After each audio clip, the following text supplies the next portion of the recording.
Hey guys, it is Gil right here back on the channel once again, and today we are here with a box showcase. Now what I mean by a box showcase is it's not just going to be characters or weapons, it's going to be everything. I'm going to show my inventory, I'll show you guys my teapot even though it's not exactly the best thing on the planet, but this video is literally just going to be me reminiscing about the game a bit, you know, talking about my first character that I ever summoned for the first weapon I ever got, 5-star weapon that is.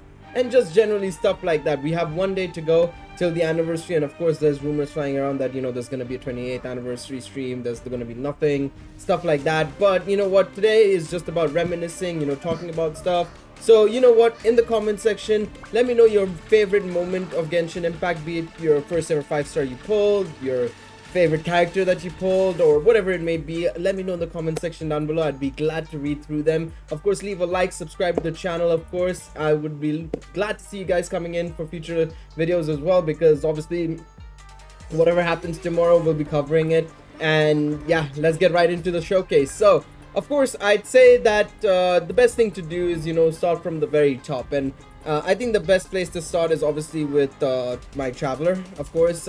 Somebody who I've actually leveled up. You know, a lot of people don't level her up or level them up. I need to work on her talents at some point, however, and I definitely will, and this is for all of her versions as well, right? And honestly, you know what, I think people sleep on Traveler a bit. I feel, you know, even the Animo version of the Traveler and Geo versions as well. I know Electro is obviously the most adored version of the Traveler, obviously because of her ability to, you know, get the reactions, particles and everything, be a bit of a support for units like Eula and stuff.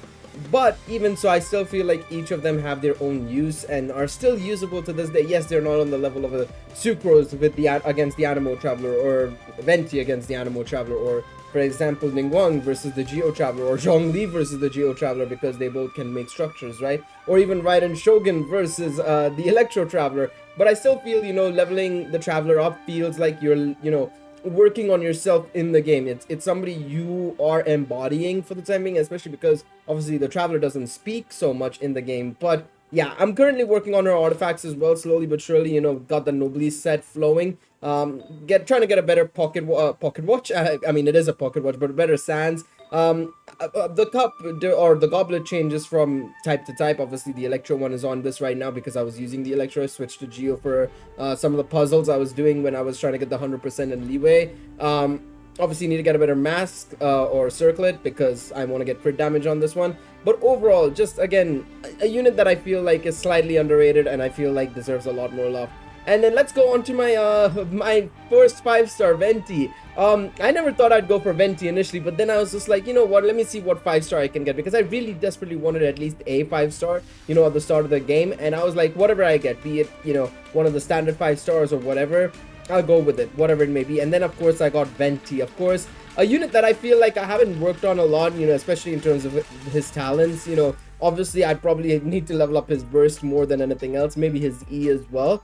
But yeah, it's just a shame that I've not been able to work on him as much, and he's been with this set for a very long time, got high energy recharge, which is great for him, of course, but I feel like I could do such a much better job with him, especially because if you look at these ratios, not the best. I would probably go for 50, 120, 130 if anything, right? But he still does the job, and he's got some decent elemental mastery. Obviously 228, you can probably reach much higher, of course, and I really want to do that at one point. But yeah, outside of that, you know, we'll look at some of the other characters I've gotten over the time. Of course, I skipped out on Klee, Child, and Zhongli. Zhongli, obviously, you know, a lot of people would say, oh, you missed him out, it was a mistake. Did you get him on the rerun? Of course, as you guys can see, I haven't gotten him on my rerun. I next went for probably the most used character in this game for me, Ganyu. I had to go for Ganyu. Ganyu is probably one of my favorite characters of all time in this game, and everybody knows why. She doesn't use this, she uses Skyward Harp. I was just working on Amber a bit and using her for my Tevet Chronicles video, but of course, Ganyu. I don't have to say much. What a great character, and of course, great stats as well. Obviously, with the help of the Skyward Harp R2. 50% crit rate and then 216% crit damage. What a unit, what a phenomenal unit, and a really big joy to use. Obviously, you know, she is obviously a hyper carry for a lot of units and kind of brain dead, easily usable for a lot of players. but honestly, what a joy to use, what a joy to use. And then of course Xiao was the next unit I got, and oh boy, this guy has also been so, I feel like he doesn't get spoken about quite a lot. I mean, everybody speaks about him as a, as a fan of the character himself, but not as a unit himself. I feel like obviously Ganyu and Hu Tao get the, the biggest call outs, and are like the best two units in the game, and deservedly so. But Xiao, man, he's up there, bro. He's up there. He's very much up there. And of course Zhongli as well in that list of two as well. But I feel Xiao is up there. Obviously he has his flaws with him losing HP, and obviously his ability to juggle with his Q and E is a bit trickier, obviously at lower constellations. But once you get him to C6, obviously people know how good he can become, right? And he's a different monster. So definitely very, very good. Obviously, I kind of underrated because a lot of people have him at, the lower constellations. But once you have him at C6, you will know his power is ridiculously high. Honestly, let's talk a bit about my favorite 4-star. You've seen all of these units and you're like, oh, how is Jingshou not higher leveled? Or, why do you not have Bennett up and using it amongst everything? Thanks, Bennett. I was about to say, like, Bennett just went off in that tirade of his. While I do agree Bennett is one of the best 4-stars in the game, and same with Jingshou. Jingshou is a unit I prefer using for sure. I just need to work on him at some point, and I hate fighting against Ocean. It sounds a bit lazy, I'm not gonna lie. But honestly and frankly speaking, Yanfei and Barbara, man, I cannot lie how good they have been for me, especially Yanfei since her release as well. Frankly speaking, I feel like Barbara gets a little bit too much hate because of the whole she kind of she has that water aura going around her, and you get to freeze and all that jazz. And I feel like, yeah, but she's Barbara, man. She's such a good healer, such a nice support to have, especially ever since the introduction of corrosion, which isn't as bad as we thought it would have been, but it still is significant when Barbara can easily just carry your team through that floor without any issues whatsoever. Whereas the other teams, you have to make sure whoever your other healer is, be it except for Kokomi, but be it Diona, Bennett, or anybody else that's available for you to use as a healer, you have to build them for healing specifically. And obviously Barbara is built already as a healer, so I know a lot of people who just took a level 50 to 60 Barbara, gave some sets to her that worked with her, and literally managed to still use her completely fine in that domain. So I think Barbara, very underrated. I really, really like her. Obviously I have prototype Amber on her and everything. But let's talk a bit about my weapons now, just to kind of deviate a bit, because obviously I could keep going on and on about some of the units, and I'll talk about some of the units. Like, I think I want to talk about Eula and Raiden a bit as well. But let's talk a bit about my weapons now. Obviously, I've only gotten 4 5-star weapons, one that's significantly not been leveled compared to all the other weapons in and around it, and that's Lost Prayer to the Sacred Winds. I don't think this was my first ever 5-star. I think that still goes to Skyward Harp. I have it at R2. I've pulled it twice from the general pool banner. Really annoying, I must say. But honestly, the Jade Spear and Jade Cutter weapons were probably my best summons ever. I think that period, because I had no intention of actually going for Jade Spear, because I was like, I don't have the currency for it at the time, and I was at like 20,000 30,000 primos, which obviously I wanted to invest into Xiao, hence why I said I don't have enough for a weapon banner as well. But I got really lucky with Xiao. I think Xiao I got in my first or second multi I did off stream as well, and I didn't realize it. I just did like, okay, one multi to build pity and just get the bad luck out of the way. Turns out I got the good luck out of the way. And then I went on the weapon banner to try and see if I could get either or, primarily Jade Spear. And I went, I think, all the way to the top. I went all the way to Pity, and then I got it back to back on the same multi, and it was so good. Honestly, one of the best experiences I've ever had. And I think this was obviously Lantern Rites event, right? Probably one of the best events in the game, and obviously something that, a lot of people are comparing to the anniversary, because it gave you guys a free 4-star, and of course, had the 10 Fates login bonus as well, which was amazing. And honestly, speaking of my 4-stars, the 4-star I picked in the Lantern Rites event was actually Ning Wang, who I've since obviously been able to get to C6. I think I summoned for her copies on, I think it was Keiching's banner. And I ended up getting I ended up getting my first Mona in that banner, on that banner as well, unintentionally, because I was trying to build up pity for Hu Tao. Ended up getting Mona, which in the end was actually kind of good, because it guaranteed me Hu Tao in the next banner. But yeah, I decided to go for Ningguang. Let me know in the comments, of course, who did you guys pick in the Lantern Rites event. I'm curious to see, because we obviously had the selection of all the leeway characters, and I didn't have Ningguang at the time, so I decided, you know what, I want to pick up Ningguang, and she's one of the units I'm especially going to start working on. There's a lot of units I have to still work on, and that's obviously part of being a content creator, is being able to work on the units you want when you want, more so. And of course, you kind of have to pace it up a bit. I know a lot of other content creators are feeling burnt out, having worked on all their units. But to be honest, the way I'm operating, of course, with the channel and my Twitch and everything, I'm glad that I'm able to go slowly but surely. I have no rush.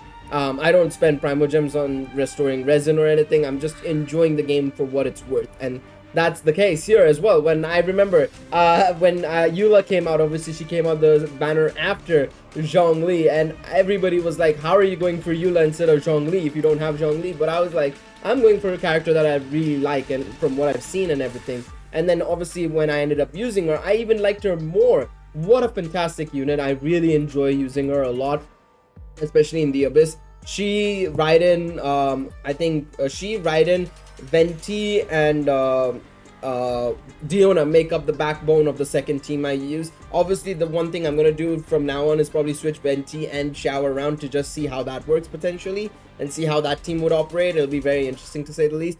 But yeah, Eula, very good unit. I really like her. And honestly, there is a part of me that makes me want to potentially go for more constellations. I ain't gonna front. That is a very big feeling in me, to be honest. But honestly, like I said, the one thing I will say is, like, this multi was a fantastic multi, and of course it's so good because Jade Cutter is such a good weapon, and a lot of people are going for it on this banner, even though the other weapon, the Catalyst, isn't that amazing on the current weapon banner. But honestly, yeah. And let's talk about artifacts. My luck with artifacts is just as bad as probably X Slices is, honestly.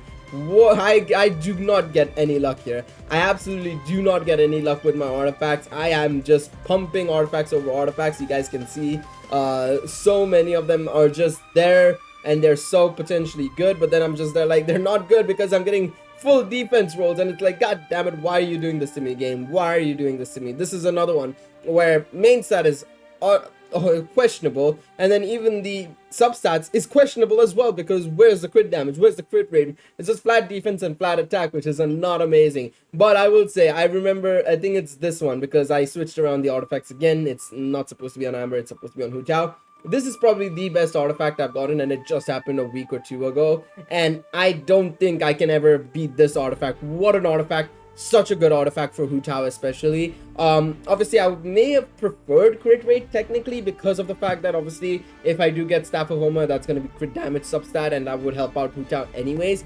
But this is still such a good substat, and I don't think I can really say anything bad about it. In terms of obviously farmable artifacts, the one thing I definitely want to show is I still have 11 crowns. I'm still going to be working on crowns, which I haven't crowned any unit, by the way. My personal thought process is going for either Ganyu, to be honest, either Ganyu, or it's going to be Raiden Shogun getting the first triple crown, or Eula actually. It's one of those three. I'm leaning towards Ganyu because of just how much I've used her and everything, and I'm still using her to this day. So personally, I'm going to be triple crowning probably Ganyu a bit. But we'll see. We shall see. I want to see the billets. Ah, yes, the billets. I still cannot believe I have 10 polearm billets, man. It is ridiculous how much I got the same billet over and over again, man. I don't even have a catalyst one. I don't have a single catalyst one, but I have 10 polearm billets. Let me know if you guys get anything very much so like that's the only billet you get, or do you get any of the other billets? Because I swear I'm the only one who gets these polearm ones, man. I don't get anything else, and it's pain. It's just genuine pain, because I don't want any of the polearm ones, to be honest. I'm not gonna be at least for now, maybe Sumeru or whatever craftable weapon comes next, I might make a polearm with this, but for now I just don't have any polearms that seem to be any good, to be honest, that will be, usable, because I already have a decent chunk of like polearms anyways. We obviously have the catch, I have the jade spear, I have obviously which one is it as well, I have deathmatch as well, here it is, of course. So I have a decent chunk of polearms that are somewhat decent anyways. And Favonius Lance, of course, if I really want to get an ER based unit, of course, that's also a good option, So to me, I just think that it's something that I wish, I wish I got some of the other ones. Let's go to the teapot for a second now, just to kind of see what's happening there. Obviously, I haven't worked on the other two realms that I have obviously unlocked. I've only unlocked one, and I really do wish, me and my one of my mods were just talking about this in the morning slash last night, and we feel like there should be something done to, improve the teapot's conditions and, requirements. Because what I've done basically, and this is, you can make an argument that it's a bit lazy and whatnot, but I've just thrown a lot of stuff around in and around here. I mean, if you look around, it's just very simple, straightforward. Like, this is a nice, like, somewhat nice-ish, but then you look at this gate and fences and it's like you've literally just left it halfway through and gone ahead and done something else. This I also like. This I kind of made it like a bit of a hub.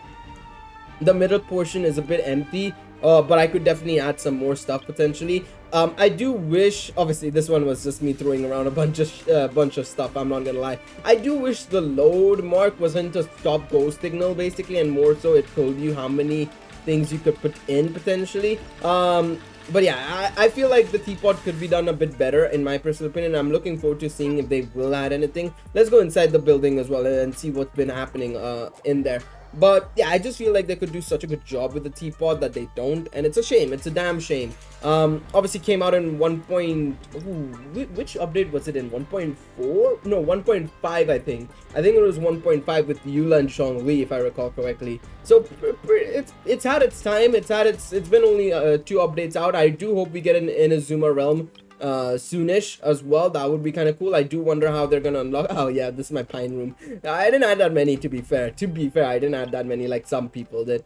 Oh yeah, I love how I just put all of this in here as well. I do hope they add an Inazuma realm. I don't know how they're gonna get that to work, to be honest, because obviously we have a max cap of trust rank 10, so I do wonder if they're gonna uncap it or give some special item or something that'll allow you to unlock it. But fingers crossed, fingers crossed. Let me just talk to Tubby to get my realm currency out of there so that I don't forget. I'll also do that. Also, I need to remove Venti because I did get his friendship to level 10 as well recently. But yeah, no, as I said, the teapot, I think they can do a much better job with it, and hopefully they do. I really do hope that they can. Of course, as you guys may know, let's go over here. I can't zoom out in this specific part of the map right now, so I'll have to just try teleport. Let's go over to Inazuma as per usual. And like I said, I think personally, my favorite updates as well, just talking about some of them, is probably, I really enjoyed the update with Wind Trace. It gave us a little bit of an incentive to play with friends and everything. I think again it was 1.5. 1.5 was quite an underrated update, to be honest. It didn't have much, but it had a decent chunk at the same time. Of course, it had, I think, the story with Zhongli and Astaha, then it had obviously Wind Trace, Teapot, and stuff like that. So it was a cool update in that regards. I think the worst update to me personally was, I think, 1.4, the double rerun one, and especially it had the mini games, of course, with the Fall Guys party mini games basically, which, I mean, it was cool. But I felt it could have been done a bit better. The party minigames, a bit more variety would have been nice. It felt like it was just the same minigames again and again. Which, I mean, it was. There was only like 5 or 6 minigames tops. So, hopefully they can figure out the next time they do bring that back, a bit more events would be nice. And, of course, the one thing I will say, having 100%ed everything in the last couple of days, of course, in the last 2 weeks, I think it was. It has been a joy, man. I'm really looking forward to the next region / area. Probably it's a new island that we're hearing about, right? And I'd love to do another 100% run of that, probably on stream or something. But yeah, no, I think the biggest thing I will say is, like, I still enjoy Genshin, and no matter its flaws with its reward system and its gacha aspect, of course, in terms of how MiHoYo treats its player base with the rewards and what in-game events and stuff. I still think, for what it's worth, MiHoYo have done something beautiful with this game in terms of, like, creating this open world experience that I don't think a lot of people will forget, no matter if they've, played it once or twice. Because at the end of the day, yes, you could probably play another open world game or any other console level game, or you could just go play a gacha on your mobile instead, right? And MiHoYo has created Genshin, which is like the mixture of both worlds. But do people want a mixture of the two worlds? And I think people do. I mean, if you look at the player base, it's steadily growing. There's sources that say it's steadily growing. If you go onto the Gacha Gaming Reddit, they have put up a post for that. And of course, it's still in the top grossing charts no matter what. Yes, Kokomi didn't sell well, but it still raked in a decent amount of money no matter what, right? And I think that's the biggest thing. So hopefully I really do hope the anniversary goes well. Like I said, I'd rather be an optimist than a pessimist. However, at the same time, my expectations are very, very, very, very, very minimal. And I cannot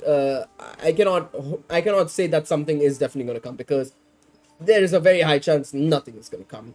But yeah, I think that's where we're gonna end off the stream. Or stream, I mean video. Oh boy, I'm in streaming mode right now. I will say, like I said, let me know in the comments section, what was your fondest memories of Genshin Impact.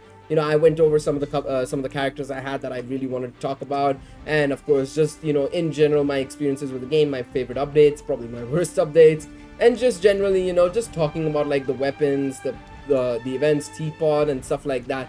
I'd like to see you guys also point out some stuff. If you guys would like to see me do another video as well regarding regarding something in my game, let me know, of course. And yeah, hopefully I will see y'all in the next one. Leave a like, subscribe to the channel for more content, and hit that notification button to obviously know when I drop a video. And until then, you guys can take it easy. Bye bye.